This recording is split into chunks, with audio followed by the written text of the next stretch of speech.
Now at 10, we'll learn about the life of Joplin police officer Benjamin Cooper, who was killed in the line of duty yesterday.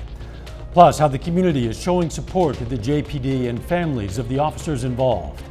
And a local sheriff talks about the willingness of law enforcement officers to help when crisis strikes. The 4 states' most watched news starts now. The Joplin Police Department is asking for prayers as they mourn the loss of an officer killed yesterday in the line of duty. This is KOAM News at 10. Police today released the name of that fallen officer, Corporal Benjamin Cooper, who leaves behind a wife and 2 daughters. He was a veteran officer of the Joplin Police Department. Cooper started his law enforcement career in 2003, then returned to Joplin in 2013 and was promoted to corporal in 2016. Over the years, Cooper served as a patrolman, investigator, firearms instructor, SWAT officer, field training officer, and worked a police canine at a previous police agency. In February of 2020, Cooper was featured in a Spotlight article produced by the department. At that time, he said, quote, "I enjoy serving the community and am proud to be a Joplin police officer." Corporal Benjamin Cooper was 46 years old. We're also learning a bit more about how yesterday's events unfolded. The shooting started just before 1:30 p.m. near the Buckle at 4th and Range Line. Officers responded to a reported disturbance.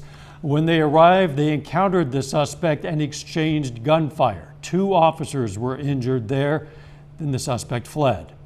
Near 9th and Connecticut, gunfire broke out again between officers and the suspect. This was when a 3rd officer and the suspect were hit. We now know that it was JPD Captain William Davis who shot the suspect. Captain Davis was not hurt, but he has been placed on administrative leave per policy. Authorities have not yet released the names of the 2 officers who remain in the hospital, but say they'll release information about them tomorrow morning. Officials identified the suspect as 40-year-old Anthony Felix of Joplin. Felix died of his wounds. Missouri court records show he pled guilty in 2021 to driving violations and drug paraphernalia charges. Court records indicate he was homeless at that time. But prior to that, court records in Arizona show a much more extensive criminal history. His crimes included solicitation of burglary in 2002, escape in 2003, theft in 2005, armed robbery and flight from law enforcement in 2009, and aggravated assault in 2019. During his time behind bars, he was found guilty of 23 disciplinary infractions. More on the case in a bit. First, let's check in with Doug Heddy. Well, at least we had a pretty good day for us today. Temperatures not bad during the afternoon hours. 51 started at 26. Normal highs 57 for this time of the year. Clouds have been thickening up. You can see some light snow off to our north and to our west.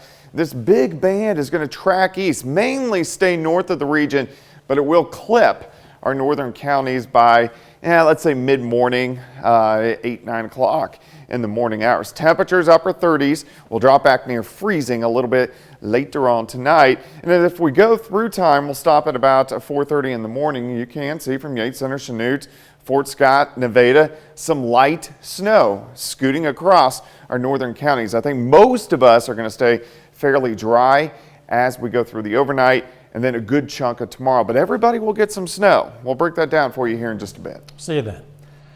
A Joplin patrol car sitting outside the Joplin Police Department tonight is a solemn reminder of sacrifice and site of a growing tribute to Corporal Cooper.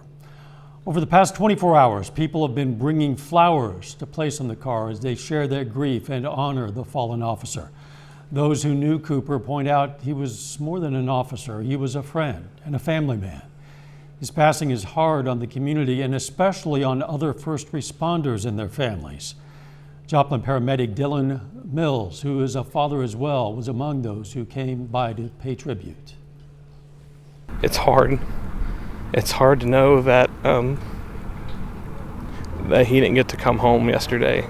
And that's, I hugged my kids this morning and I just felt guilty because he was a good guy. Like, he was a good dude and solid cop, and it just wasn't fair. The JPD plans to move the memorial inside the department by tomorrow afternoon because of the coming winter weather. Corporal Cooper will also be added to JPD's Wall of Fallen Heroes. The memorial is inside the department and lists the names of first responders who have died in the line of duty in Joplin, dating all the way back to 1885. Cooper will be the 22nd first responder added to the wall. A lot of area businesses are showing their support for the police department in other ways during this unthinkable time. They include the Beaten Path Coffee Company at South Main Street. The company is offering free food and drinks to members of the Joplin Police Department. It'll provide that free service to police through the month of March. Both Starbucks locations in Joplin will also offer free hot or iced coffee or hot chocolate to all local law enforcement. Charlie Brown, manager at the Starbucks on 32nd, says it's simply a way of paying back. So I've been in Joplin running restaurants and a manager around here for 27 years, and we've always, relied on our officers and our law enforcement to keep us safe. And we're just wanting to let them know that we appreciate them and that we stand with them. This offer will run through Friday. All season signs and printing in Joplin has been busy getting signs ready to give out to the community so people can show their support. The printing shop will also sell shirts for $10 with all proceeds going to the department. On them, the words "Lean In," inspired by a remark from Mayor Stanley. Another area graphic design company is showing its support. Inked In Graphics in Columbus, Kansas is also making t-shirts as part of a fundraiser. They haven't decided exactly where the money will go, but the shirts can be purchased through their Facebook page or website. It's honestly the least we can do. We can provide a service, and we have the means to, be able to print that many shirts and this many shirts and let it go to help people is something that I would imagine and I would hope, I guess I would like to see more people do and care and, give more back when situations like this happen. They do say that 100% of the proceeds will go to those affected.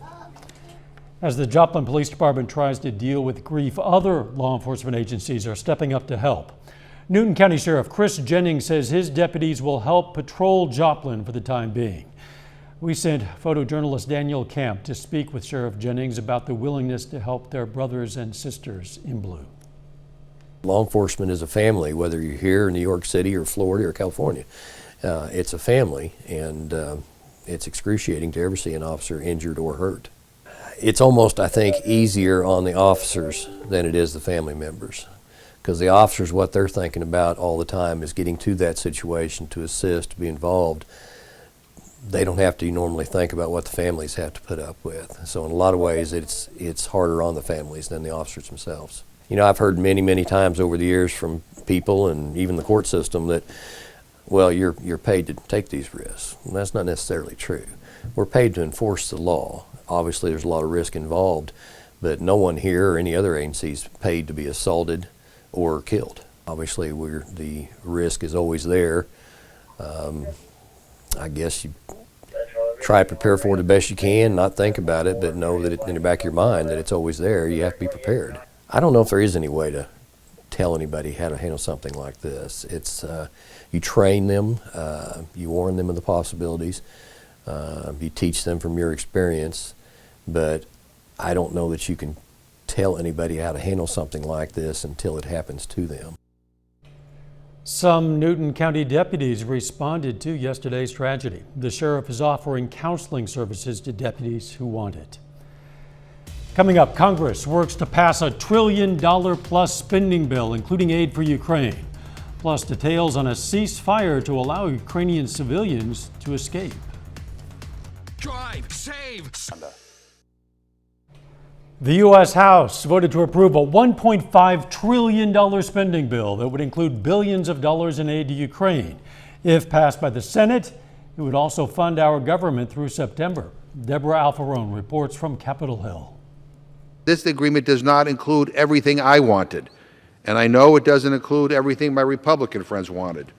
But I think at the end of the day, it's a good package. The measure, which was hammered out overnight, includes $13.6 billion in military and humanitarian aid for Ukraine as the nation defends itself against a Russian invasion. Putin is evil, and what he's doing to these people is devastating. If it feels like we've been here before, that's because we have. Funding for federal agencies is set to run out at midnight Friday. The bill is huge, almost 3,000 pages, and some lawmakers are complaining that's a lot to sift through in this time frame. The package did include $15.6 billion for COVID relief, but some lawmakers on both sides of the aisle pushed back, so the bill is being revised. You're telling Noah about the flood. I didn't get what I wanted in the bill. So I said to my members, yeah, that's a negotiation, and that's the way it is. Senate Minority Leader Mitch McConnell backs the funding bill and says he will urge his caucus to vote for it. The White House is pressing Congress to get the legislation to the president for his signature without delay. Deborah Alfarone, CBS News, Capitol Hill. The measure also includes massive increases in defense spending. To give the Senate more time to approve the bill, the House plans to pass another short-term bill to keep federal agencies running until March 15th. A ceasefire around some Ukrainian cities under siege is allowing civilians to escape to safety. Experts say Russia agreed to allow civilians to escape in order to create a refugee crisis in Europe. This comes as Vice President Harris has kicked off a 3-day trip to Europe to see the humanitarian relief in action. Wearing a mask indoors and on transportation for at least 2 weeks after a community achieves 70 to 90% vaccination would not only prevent hospitalizations and deaths, but would save money for businesses and healthcare systems. That's according to a new modeling study in the Lancet Public Health. A little bit later, big news for Pitt State. They have a new head basketball coach. Plus, we have another round of snow working into the region. I'll break that down for you coming up.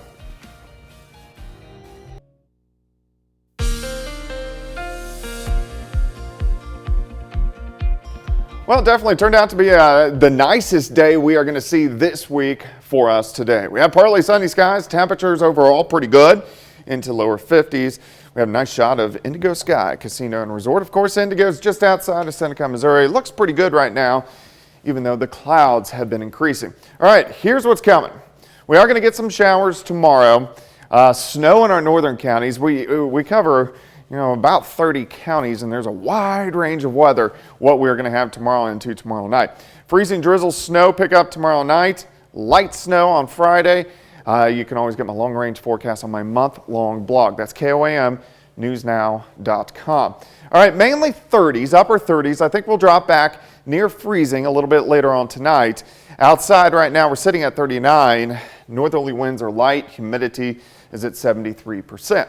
You can see the clouds starting to thicken up. You can see some snow out there across eastern Kansas now, right along the I-70 corridor. And this is moderate snow, where you see the darker blues, moderate snow. But most of this is heading right toward Kansas City, and it's just going to clip our northern counties late tonight into tomorrow morning. Let's go ahead and go through time. We'll just step through the next 48 hours. We're going to stop at 5:30 in the morning. Snow near Kansas City. We are going to have some pockets of snow showers, but most of us dry. As we go through the morning hours, this little band surges farther south. So it will clip Yates Center, Chanute, Iola, Fort Scott, Nevada, El Dorado Springs, Stockton, maybe a few snow showers as far south as Girard or Pittsburgh. And this could drop a quick inch from Yates Center over to Nevada, but then it quickly retreats back toward the north by the time we head right around the noon hour. You can still see some spotty showers. Look south of I-44. We surge near 50 when it's 32 in Yates Center. And then here comes the cold air. It surges back south. Again, some light snow showers in our northern counties. Not much in the way of accumulating snow. Most of our action occurs tomorrow night and on Friday.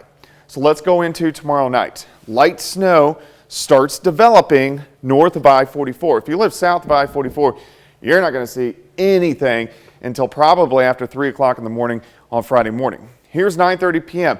This leading edge is going to have sleet.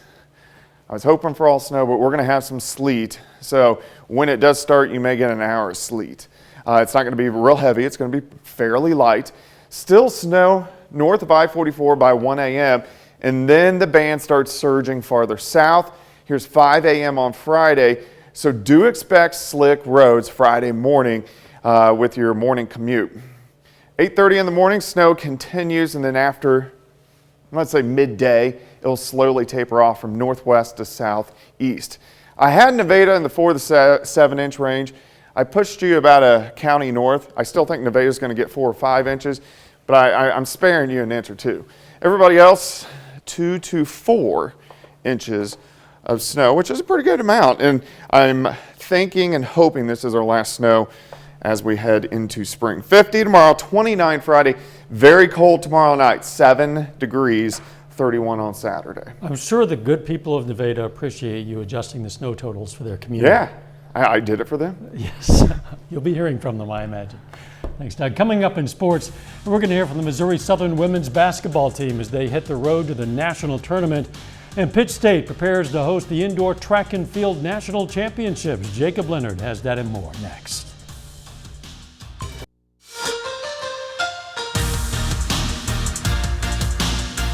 Pittsburgh State men's basketball has a new head coach, and he's a guy who's pretty familiar with the state of Kansas. The PSU announced today the school has hired Missouri Southern's Jeff Boschee to be the new leader of the men's basketball program.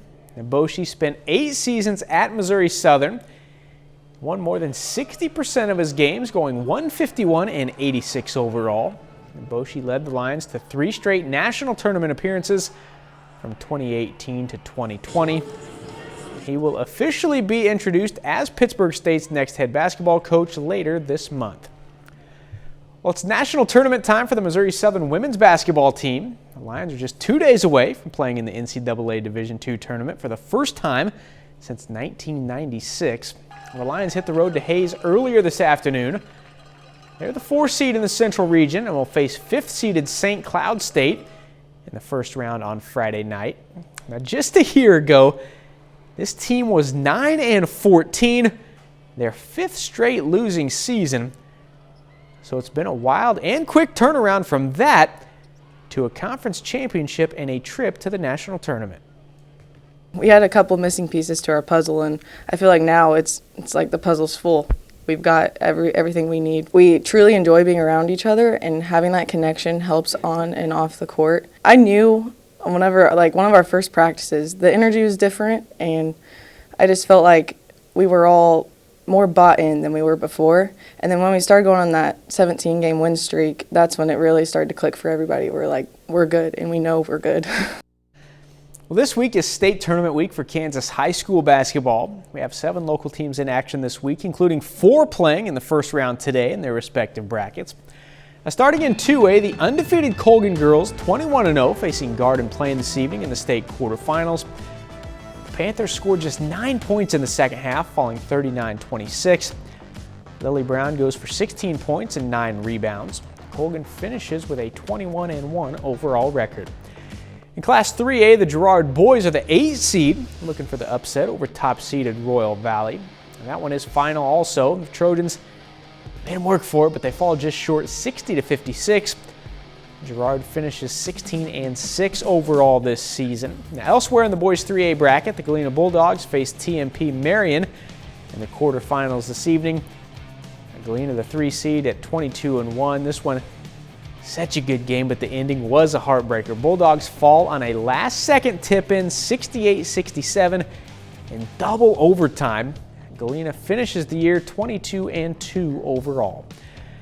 Opening round game of the 4A girls tournament for Labette County tonight. They're facing the Red Raiders out of WAMEGO. Now, the Raiders hit 2 free throws in the final 10 seconds to knock the Grizzlies out in a good one, 36-34. This week is a big week for the Pittsburgh State indoor track and field program. The Gorillas are hosting NCAA Division II Indoor Nationals beginning on Friday at the Plaster Center. Now, both the men's and women's teams for Pittsburgh State head into the weekend with high expectations. The women are ranked 7th in the nation right now. The men are actually number 1 in the country heading into the national meet. And both teams are looking forward to competing for a national title in their own place in front of their own fans. At home, it's obviously super nice, and having family and friends come out and watch, so I absolutely love having people I know come and see myself and my team and kind of what we've done and worked so hard for. For us, the biggest thing we have to do is just stay focused with competition, but enjoy those family and friends at the same time. We like that. We like that we're here, and we kind of have built off that. And so, yeah, we're ready. And I don't think that we've had any distractions with it being here. I feel like we're actually more pumped in a way that it's here. The Missouri Southern baseball team is 3-3 in their first 6 conference games of the season. They dropped 2 to Pittsburgh State before winning 2 out of 3 over Northwest Missouri last week. They're back to league play this weekend. First, though, little non-conference action today against Minnesota Duluth. Carl Junction High School product Jeremiah Kennedy on the mound. Picks the runner off there in the second. And moments later, Kennedy gets the strikeout. 5 shutout innings with 5 strikeouts today for the former Bulldog. In the bottom half, Nate Miskowski knocks it back up the middle. That'll bring Matt Miller home. The next inning, Miller doing work at the plate himself. Puts it in the right field corner. Henry Kusiak scores on that. Staying in the third with 2 on, here's another local guy, Tragan Parker. Former Webb City Cardinal gets a 3-run bomb there. Lions roll by the Bulldogs today 7-0. And that's it for sports. We're back with more news after this. Take time now to honor a local veteran. George Stewart served in the U.S. Army during World War II. He has links to Missouri and Kansas, and we salute Sergeant George Stewart, a 4-state hero. Ready or not, more snow is coming to the 4 states. Yeah, northern counties, you'll start getting a little bit of snow late tonight into the morning hours, especially Yates Center, Chanute, Iola, Fort Scott, Nevada, El Dorado Springs, Stockton. Everybody else, we kind of really get going tomorrow night, especially after midnight into Friday, turning much colder, down to 7 Friday night, but a general 2 to 4 for most of us is the way it looks right now. Final sports notes. KU men's basketball in action at the Big 12 tournament tomorrow. They will face West Virginia at 2 o'clock. Very good. Thanks for joining us. We're going to leave you tonight with another look at the Joplin Police Department. Let's make it a great tomorrow.